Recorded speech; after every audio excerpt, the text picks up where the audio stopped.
పూరా local. Welcome to పూరా local. Trade deal కుదరడమే ఆలస్యం. ఇండియాకి అమెరికా కంపెనీలు క్యూ కట్టడం మాత్రం పక్కా. భారత్ తో ఎప్పుడు ట్రేడ్ డీల్ ఫైనలైజ్ చేద్దామా అని తహతలాడుతున్నారు అమెరికా అధ్యక్షుడు ట్రంప్. ప్రపంచ దేశాలన్నిటిపై టారిఫ్లు విధిస్తున్న ట్రంప్ సార్ భారత్ ను కూడా ఒప్పించాలనే ప్రయత్నం చేస్తున్నారు. ఇతర దేశాలను బలవంతంగా ఒప్పిస్తే ఇండియా దారిలోకి వస్తుందనే ప్లాన్ ఉన్నట్టు తెలుస్తోంది. అందులో భాగంగా అప్పుడప్పుడు ఇండియాతో డీల్ ఓకే అయిందని, ఇండియా మంచి డీల్ కుదుర్చుకుంటుందని సానుకూలంగా కామెంట్స్ చేస్తున్నారు.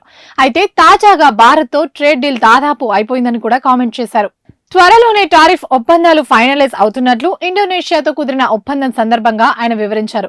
ఇండియాతో ఆల్మోస్ట్ ఫైనల్ అయ్యింది. త్వరలోనే అమెరికా కంపెనీలు ఇండియాలో వ్యాపారం చేసుకునేందుకు మంచి యాక్సెస్ దొరుకుతుందని ప్రకటించేశారు.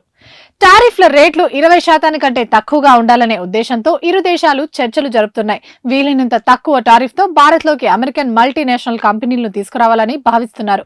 ప్రస్తుతం ఇండోనేషియాతో డీల్ పూర్తయింది. ఇక మాకు ఆ దేశంలోకి ఫుల్ యాక్సెస్ ఉంటుంది. ఇండియాతో కూడా త్వరలోనే పూర్తవుతుందని ట్రంప్ పేర్కొన్నారు.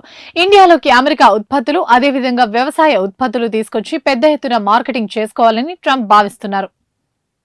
ఇవి ఇప్పటివరకు అప్డేట్స్. మరిన్ని అప్డేట్స్ కోసం చూస్తూనే ఉండండి పూరా లోకల్.